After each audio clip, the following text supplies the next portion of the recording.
Welcome to International Trade Minute Quick-Fire Trade News, your go-to source for the latest happenings in global commerce.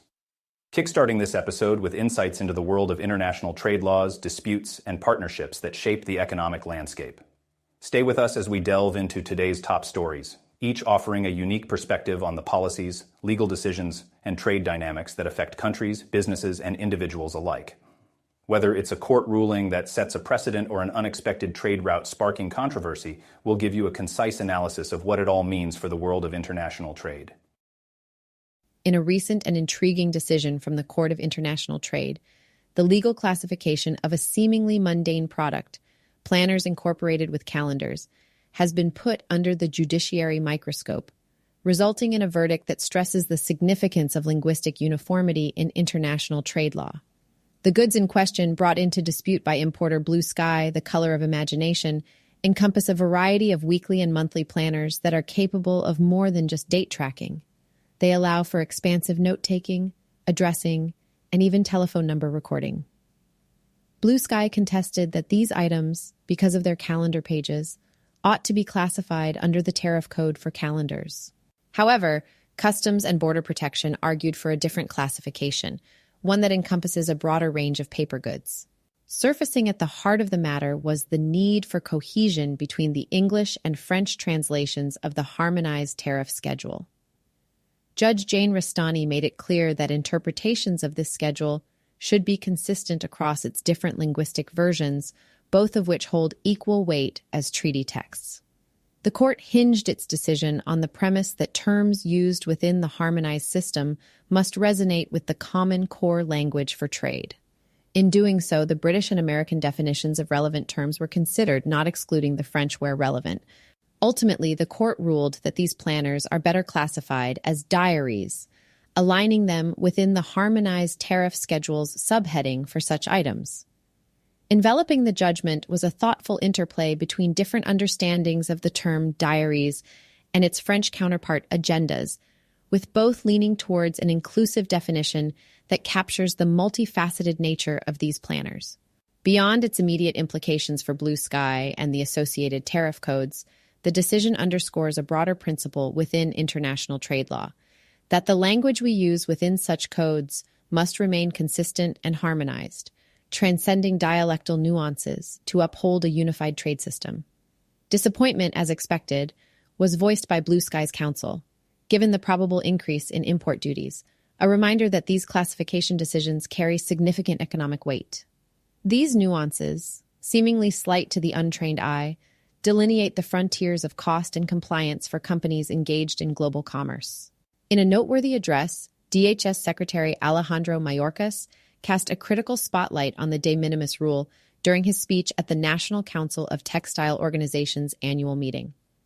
The de minimis rule, long-standing in trade regulation, permits the entry of low-value shipments without the need for rigorous customs duties or extensive procedures, hinged on the assumption that such goods carry low risk. However, breaking from traditional belief, Secretary Mayorkas contested this rule's premise, suggesting that the correlation drawn between low value and low risk is based on a false premise. Secretary Mayorkas, who acknowledged the significant insights gained from his interactions with the NCTO, illuminated the undue impacts of illicit activities on the textile industry.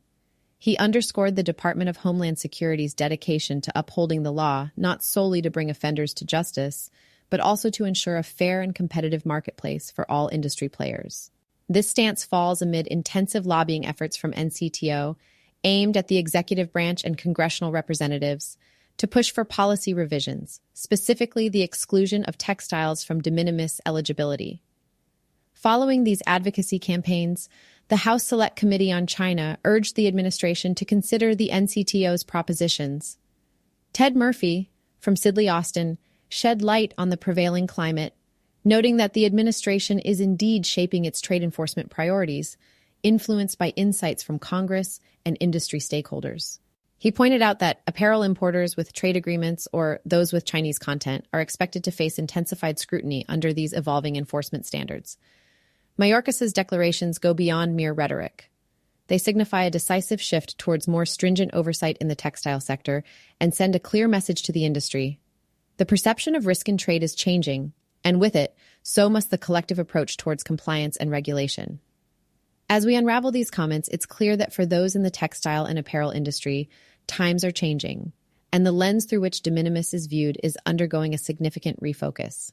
Turning to a rather unusual story, we delve into the realm of memorabilia and find its intersection with ethical conduct and government property. In a case that has certainly raised eyebrows, Alan Nordman, a former employee of U.S. Customs and Border Protection, found himself on the wrong side of the law after auctioning off a slice of pop culture history that wasn't his to sell. Nordman's item of choice was no ordinary piece of paper. It was a customs declaration form adorned with the signature of none other than the king of pop, Michael Jackson. An artifact that would be deemed priceless to many fans fetched Nordman $795 on eBay, a modest sum for an object bearing the mark of music royalty, but the sale came at a high cost to Nordman. The significance of this case isn't solely in the striking contrast between the mundanity of a customs form and the glamour of a celebrity autograph. It serves as a stern reminder of the value and sensitive nature of government records. These documents aren't just paper. They're trusted to civil servants and held under the expectation of privacy and propriety. The U.S. District Court for the Western District of North Carolina handed down its judgment: 1 year of probation for Nordman. Furthermore, he was instructed to forfeit his interest in the customs form, closing the chapter on this episode of temptation turned transgression. This case underscores the importance of ethical stewardship of government records. Regardless of how tantalizing the opportunity to profit might seem, the legal and moral obligations bound to such items are indisputable. As intriguing as the story is, it ultimately acts as a cautionary tale, highlighting the responsibilities that come with handling official documents and the consequences of disregarding them. In an intriguing development that has taken industry analysts by surprise, Gabon, a country not renowned for its aircraft manufacturing capabilities, has found itself at the center of an unexpected trade narrative. Russian customs data reveals a staggering $1.5 billion worth of aircraft parts have been imported from Gabon, forming a significant portion of Russia's total import of $2 billion in this category. This unusual trade activity first came to light when batches of aircraft parts began to arrive in Russia from Gabon in August last year. These imports are not just trivial components. Among the list are essential items commonly used in Boeing and Airbus aircraft, ranging from simple oxygen masks and washers to high-end commodities such as used engines, the latter alone valued at nearly $58 million. What raises eyebrows is the association of these parts with Russian entities bearing the hallmarks of shell companies, a situation that beacons a cautionary tale for the global aircraft industry. This scenario highlights not just the shrewd evasion of sanctions, but also the immense risks that companies might face when oversight is lax. The implications of this trade route extend beyond the mere movement of parts. It serves as a pivotal reminder of the importance of watertight export compliance programs. For companies integral to the global supply chain of aircraft and their components, heightened vigilance in trade partnerships is no longer just advisable, but absolutely vital. The need to strengthen export compliance strategies takes on an overarching urgency in this context.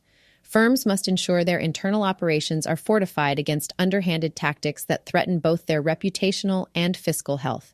The agenda is clear: maintain rigorous compliance checks and demand the same level of integrity from trade partners to navigate the complex and often testing waters of international trade law. This case out of Gabon acts as an admonition to those involved in the often tangled web of the aircraft parts trade. Transparent and ethical practices are not merely legal mandates. They are also strategic imperatives to shield your business against unseen perils. Let this serve as a stern lesson in international trade. Rigorous compliance is not simply a regulatory formality. It's a fundamental aspect of safeguarding the legitimacy and resilience of your enterprise. Thank you for tuning into International Trade Minute. Stay informed and vigilant in the world of trade, and join us next time for more succinct insights into the complex web of global commerce. As the landscape of international trade continues to evolve, we'll be here to deliver the quick-fire news and analysis you need. Don't forget to subscribe to our podcast for the latest updates. From tariffs to trade routes, we've got you covered. Until next time, keep trading smart and fair.